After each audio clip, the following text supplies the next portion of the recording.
Good morning, everyone, and welcome back to this PRADA Media Center. This break was long. We can't wait to see the racing boat back on the water day after tomorrow. Because of the time difference with Europe, we have decided to organize this press conference 2 days before the racing. So welcome to Ian Murray, the race director, to Sir Ben, and to Max Sirena. There are some obvious questions regarding the regatta to be asked to Ian. The race condition and the sailing instructions for both the PRADA Cup Final and the America's Cup has been officially amended. So first, the upper wind limit has been changed, actually not changed. It means that we keep the same wind limit of 21 knots instead of jumping to 23 knots. Ian, can you comment on this? Yes, I can. And so the wind limit was due to change between the semi-final and the PRADA Cup Final and the America's Cup from 21 to 23 knots. We had the fortune to race, I think it was a Friday, and we raced in, approximately 21 knots. We started just under the wind limit, and during the race, we saw the boats and potentially went just over the wind limit. Not that it applies during the race, but I think it was a reality check of the way we measure the wind and what the boats see, and then for the crews on the yachts as to, are they racing their boats or are they delivering them around the race course? So after looking at all of the data from that particular day and correlating it between how we measure the wind and the averaging we take on our race boat, on the race committee boat, and looking at what that actually means in the language and what these guys see on their race boats. And bear in mind, a lot of those windy days are around North Head, where it's very gusty. So we might start a race in under 21 knots and satisfy the wind sampling period, and it was potential, they could get 4 or 5 knots more than that during the race. And so to add another 2 knots to that, I think caution took its place, and it was decided to stay with what we know and what is manageable within these boats, and to ensure that, as I said earlier, we're racing the boats, not just surviving with the boats. Thank you. Your 15 minutes rule, the famous so-called 15 minutes card, is back. Can you explain the idea behind this decision? Yeah, the yo-yo rule, I guess you could call it. So we trialled that in rounds 3 and 4, and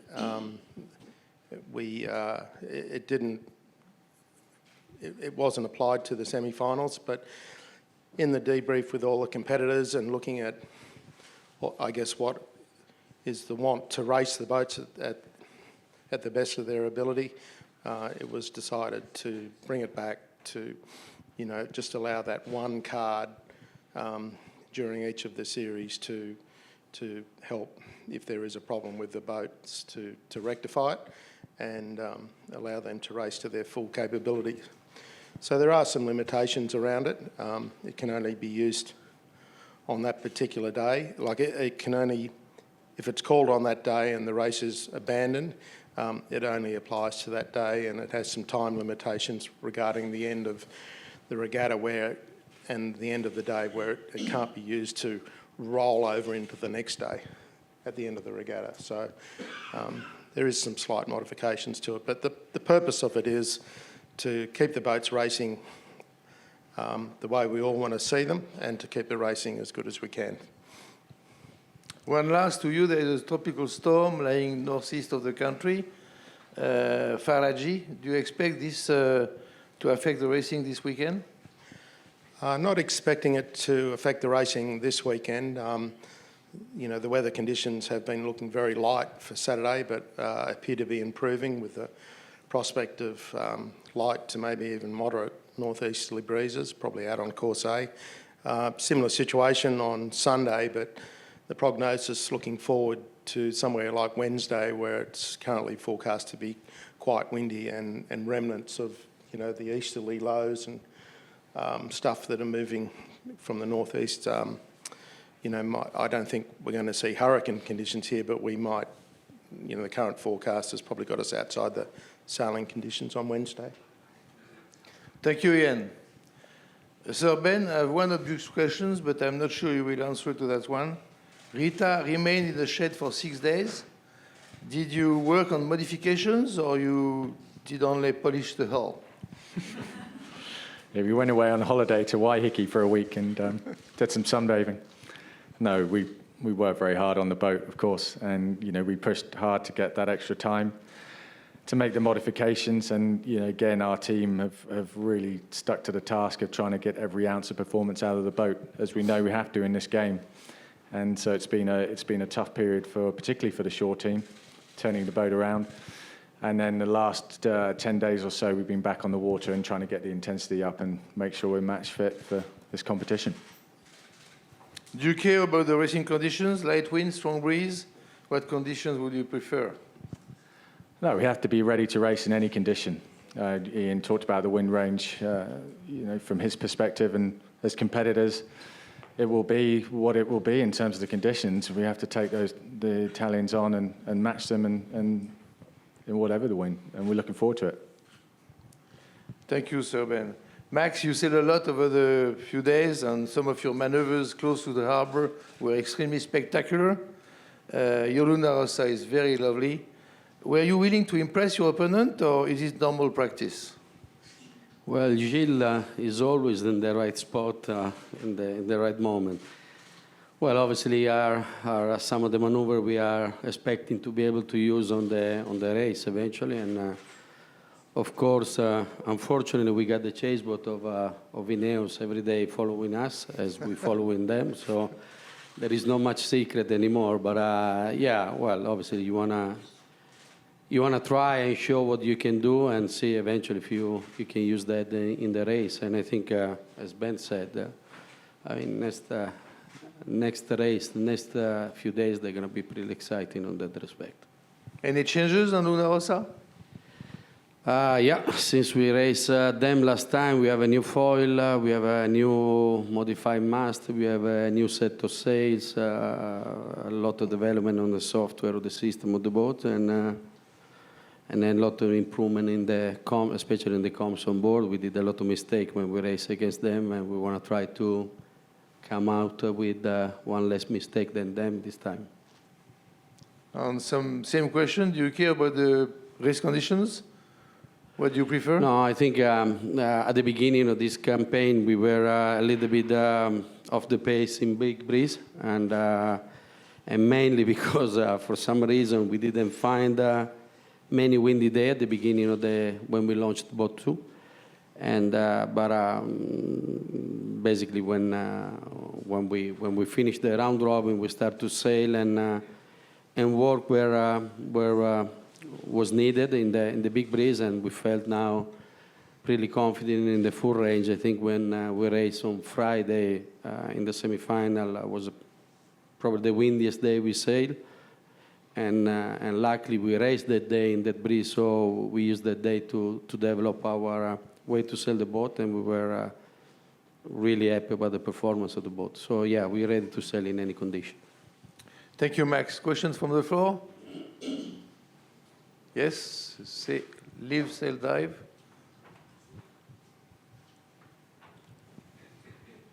Hi, William Reid, Live, Sail, Die. So Ben, a lot's been said about Rita pre-Christmas, and obviously you changed a bit. In particular, you had problems with leakage, which suggested the presence of voids in a complex foil actuation system. How did those voids breach, and what did you do to fix them? Great question. Can't really give you much of an answer to that because that's getting pretty technical and into the areas that, that's a big performance differentiator. So, yeah, clearly the foils and the finish of the foils is a big performance differentiator, and all of the teams have been working on that and continue to work on that. Yes. Obviously, your preparation for this final has been quite different. Max, you guys have had more racing. So Ben, you've had more time in the sheds. From both of you, is that the perfect scenario? Is it better to have more racing to prepare or more time in the sheds to prepare? Well, obviously, I'll let you know at the end of this series. But for sure, if you ask a sailor if he's preferring to do more race than training, I guess the answer is racing.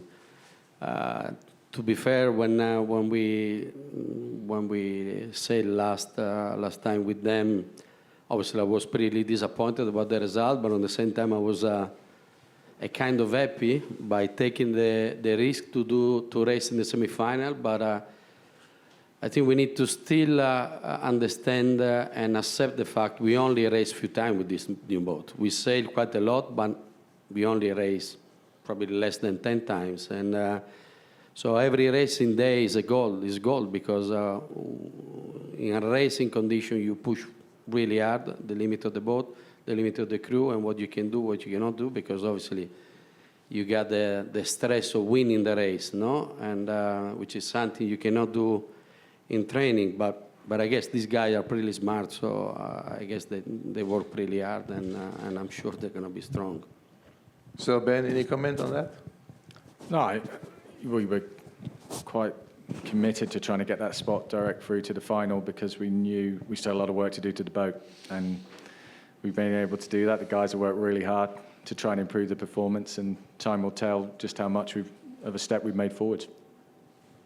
Thank you. Yes, the question here. Duncan Johnson from Staff. A question for Ben.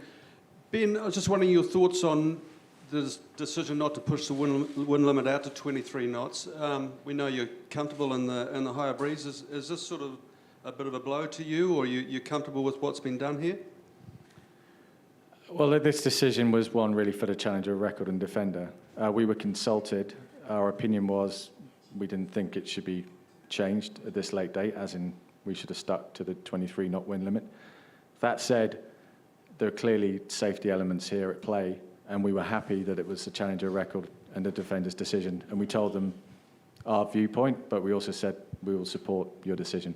So that's where we're at. In that race, I mean, talk about sort of racing to get the boat around the course, or are you actually in full flight? I mean, what were you feeling on that day in terms of racing in that sort of higher end? It's clearly full on sailing these boats in over 20 knots of breeze. When you get up to a 23 knot wind limit, and as Ian says, you then start getting gusts of 27 knots, that's really full on. That's what all of us have been designing our boats towards and training towards. So to change that at the last minute is not something we would have done, but again, it's not our decision, and we're not going to sit here and moan about it. It is what it is. It's up to the Challenger record and Defender to make those decisions. As a challenging team, we have to react to that and make the best of it we can. Thank you. Next. Yes, sir. Wait for the mic. Yes, please. Sorry. Question for Max, Stephen McIver, ACTV. Max, one of the most noticeable changes in the semi-finals was the communication, as you talked about, between Jimmy and Francesco. How important and how much more encouragement do you have going into this PRADA Cup final, knowing that that is on point and knowing that, you know, one mistake can cost a race?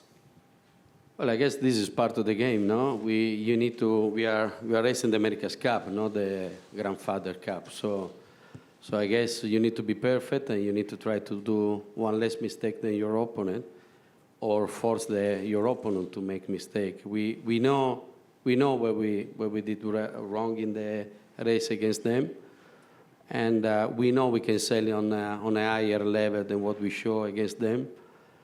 And so we worked really hard. I was pretty disappointed, and we worked really hard with our coach, with our team. We put ourselves on discussion, and we need to be honest. We need to perform to the maximum you can if you want to win, and especially if you want to beat this guy. This guy are top-level sailor. They have a good boat, so we need to sail well, and we know how to do it. So it's just a matter to put it in practice. Michael Burgess here. Question for Sir Ben. Sir Ben, given everything you've achieved in your career, How would you assess what's coming in the next 10, 11 days in terms of the challenge you're going to face? How does that compare to previous things that you've been faced with? I think it's going to be a fantastic fight. I mean, that's why you compete, because you want to be up against the best and you want to challenge yourself and you want to be in those situations. I fully expect we're going to have some amazing racing over the next week or so. We've shown that in the final race we had against the two teams. I think 9 lead changes, pretty even boats most of the time, and that's what you want. I think it's great for the America's Cup and for sailing. And Max, given what happened in the round robin, how do you see yourself coming into this PRADA Cup final? Do you see yourselves as the underdogs? Where do you think you are? For sure, we are the underdog. We went through the semi-final. This guy, they went straight to the final, so they are the guy to beat. Richard Gladwell. For Sir Ben, you were consulted about the wind limits rule. Did they consult you about removing the yellow card rule as well at the same time? Yeah, that's not really one we have much of a say in, but yeah, we were involved in that meeting and we supported that. I think it's a good initiative too. You know, these are highly technical boats. Ian's got a schedule, of course, that he needs to run to, rightly so. But I think a 15-minute window to ensure that both boats can race properly or as close to, their full potential, I think that's a good move. Sorry, I was referring to the disqualification that you've currently got with the mainsail issue. Did you want that rule changed or not? Were you 2 strikes and you're out? Yeah, we did. Yeah. Yeah, no, there's a lot of discussion about that. Well, there has been a lot of discussion about that. But, again, that is what it is. I don't really want to get into a tit for tat about measurement at this stage. We're going racing and we're looking forward to that. Okay, next. Williams. Max and Sir Ben, although it's improved, the lighter predicted wind forecast for Saturday, and considering how racing went the last time it was so light with the throwback, what's your thinking about the Code Zeros? Code Zeros are back. Yeah, I think the Code Zero, we're going to use that for tents or infrastructure. I don't think you're going to see the Code Zero anymore with this boat. And it's just a matter of time limit and so on. So if you set the Code Zero, you're struggling to finish inside of the time limit anyway. So I don't think you're going to see that. And thermal forecast is changing every day. As Ian said, I mean, I don't look anymore at the forecast because every 3 hours is different. So we will race wherever we get. So Ben, comments? I think that's right. I think the Code Zero is slowly disappearing from people's inventory. It's still there, but it's got a very, very tiny wind range. If you knew that you were only going to have between 6.5 and 7.5 knots for the whole race, you might stick it up, but that's a very narrow window. Do you still carry it in the boat? We don't carry it in the boat, but it's part of the inventory, so it's on the water, yeah. Couple more. Matt Sheehan. All right, Matt Sheehan, for Ben, or possibly even for Max.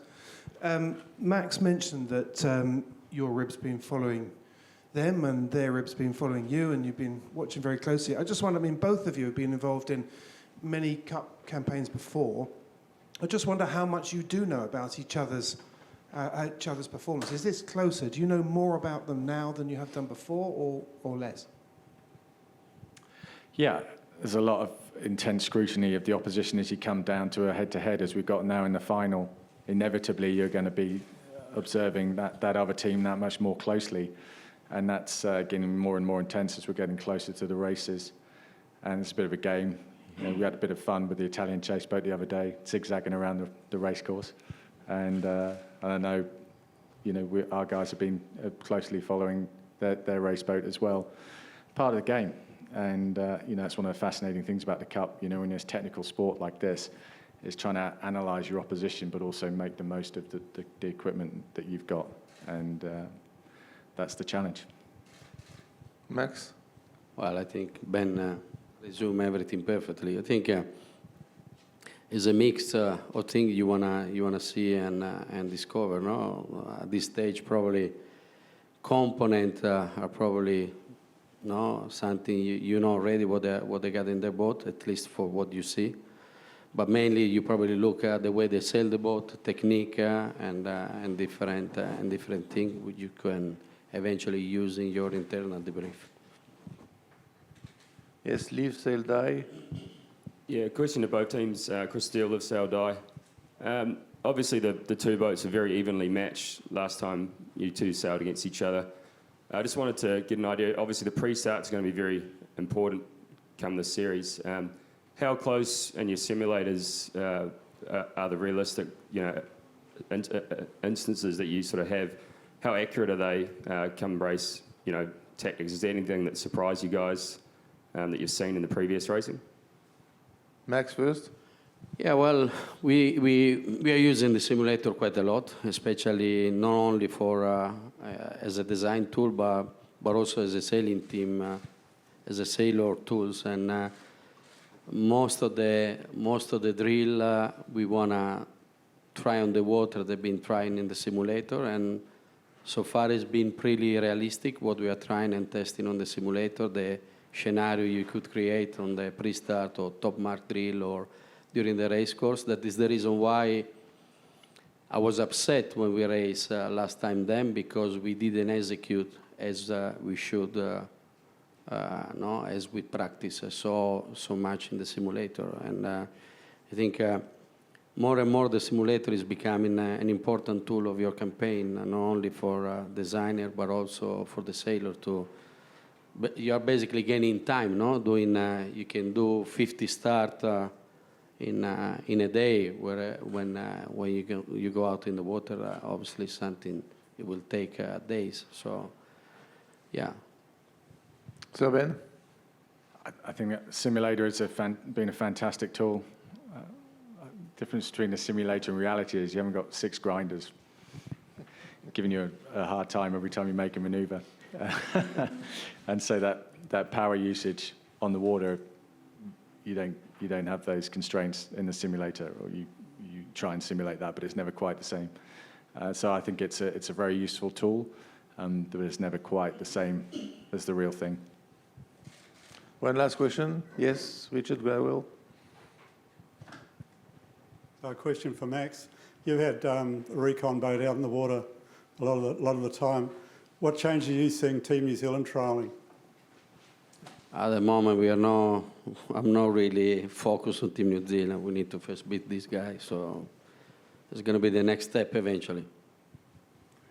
Ben, have you seen anything new on their boat? Yeah, well, we know they've obviously had the latest set of foils and some other upgrades to the boat. They're clearly going very well, as they were through the World Series and the Christmas race. I think it's absolutely right. We've got to get through the PRADA Cup first and foremost. But whichever team comes through this battle, it's going to be. We know that the Kiwis are going to be incredibly fast, and it'll be fascinating to see that trade-off between a team that's had perhaps more time to develop and a team that's had more time on the race course, and what that ends up in with when you get into the America's Cup Final. Thank you. Zoom questions? Tonio? Yes. First one is Michele Tognozzi, Farevela. Hi guys, we are very excited to see this series. We think that this series will be one of the most exciting series in the Cup's history. It will be very even. So the same question for both of you, Sir Ben and Max. What do you fear most in your rival, and what do they have to fear about you? So Ben first. Well, we don't fear anything. I mean, you shouldn't do if you're going into a race. You respect your opponents. You don't fear them. We think they're a very good team. They've got a great boat across a range of conditions. They're a great sailing team. We've had some great racing already, and we just expect more of that to come. And like I said, that's what we want as competitive sailors. You want to be racing at the highest level against the best, and this is it. So we're excited. What should they? I'm not going to answer what they might think about us. That's up for Max.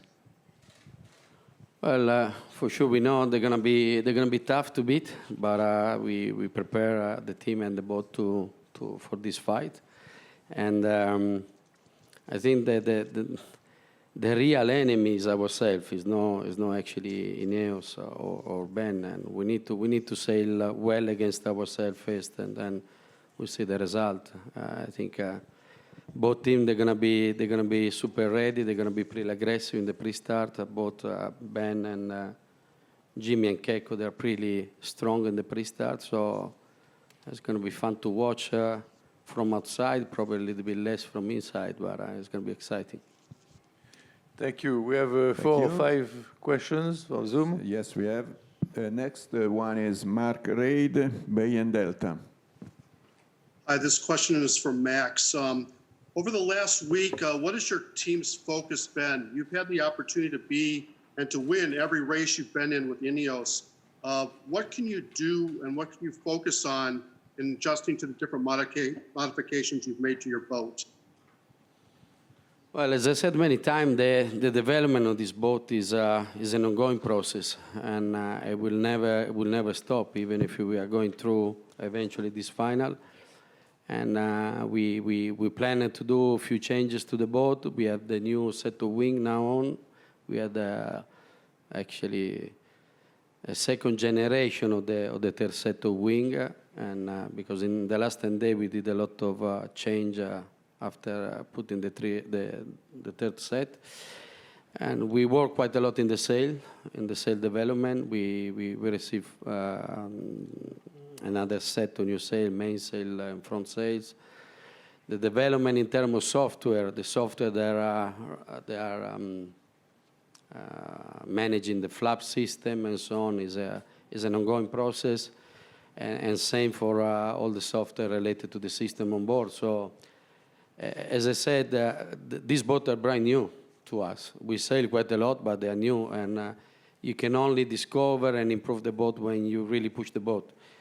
So obviously, we at the beginning, once we finished the semi-final, obviously we stopped a few days to do a few changes to we swapped the wing and so on, and then we work at the beginning on making the boat ready to sail and race, and then we focused at the end more in race prep, so pre-start and going around the race course. Well, we have now Bernie Wilson, AP. Bernie Wilson, AP. Hello, everyone. Yeah, hello, everyone. For Sir Ben, what have you learned about Jimmy Spittle's competitiveness over the years, particularly when you guys were teammates with Oracle in 2013? Yeah, I've had a great relationship with Jimmy over many years now, both racing with one another and against one another. Going back to 2013 and in that sort of turnaround. So he's a great competitor. He's a great sailor. I think there's a pretty healthy respect there between us. And for whatever reason, whenever we race against one another, it normally ends up being pretty exciting. So I'm looking forward to it. Thank you. Next one is Dave Reed, Sailing World. Good morning. Thanks, guys. Ben, I just wanted to follow up on the simulators. And, is this something part of your morning daily routine where you can run through some race strategies and does that potentially kind of mess with what happens on the water later? Can you repeat, please? Apparently I didn't get the question. I wanted to follow up with the... You hear me okay? Want to follow up on the simulator question. Do you use it on a daily basis every morning? And how does that affect how the start eventually plays out later in the day? Okay. Yeah. Well, yeah, the answer is yes. We do use the simulator for pre-race practice, going through different scenarios around the course. Obviously, the wind conditions for the day play a factor into that, and the opponent. So it's part of the reconnaissance that we undertake of the opposition, part of our own development of these skills, understanding what the boat's capable of, and it's, again, understanding the tool you've got with the simulator, because it's very close to the full picture, but isn't quite the full picture. So you have to be careful that it doesn't perhaps convince you into trying to pull off a maneuver that you wouldn't in reality be able to do. So it's a very, very useful tool, but we have to understand in reality what the boat can do on the water as well. Thank you, Ben. Couple more. Yes, last question. Tatiana Pokorny, Die Welt. Good morning, Bruno. Hi, Tatiana. Actually, this is... hello, Bruno. Hello, Ben and Max. This is for the Yacht magazine in Germany. Ben and Max, we are at the eve of a very historical challenger final because it's two European teams. That has never happened before. So how do you look at this, and where does European America's Cup hopes stand? What can the fans hope for? Italy first, real Europe. Max. Bravo, Bruno. They are no longer in Europe, this guy. Thank God. No, I think it's actually is a good point. I didn't talk about the two European teams in the final. Well, I guess the nice thing is there is a kind of a fight, no, between Italy and Europe in terms of sport, obviously, and I think it's going to be interesting. Let's see how it goes next week, but yeah, I think it's good. No? It's good for Europe. It's good for both teams to be in the final, and now you actually remind me that is a good is an extra motivation to do well. So Ben. Well, the America's Cup. You were against Brexit. We're out. Get over it, Max. Yeah, I think the America's Cup's got an amazing history, isn't it? And that's what we love about it. And, you know, we had an American team in this cup, which was great to see America back in the game. Now we've got two European teams. And that's great. I mean, that's really good. And PRADA obviously has a huge history in the cup, 20-odd years, 20 or more, which has been a big, big part of the recent history of the America's Cup. Our team is a relatively new team, but you know, we're all trying to make our mark in the history of the America's Cup, and we know that whichever team gets through to race Team New Zealand in the final, that's going to be a very, very special final here on the Hauraki Gulf against an incredibly tough team, an incredibly strong team, and I think that's so far this America's Cup's been a great showcase for the sport of sailing, and let's hope that continues. Nice last words. Thank you very much. See you on Saturday morning for the first day of the PRADA Cup Final. Thank you.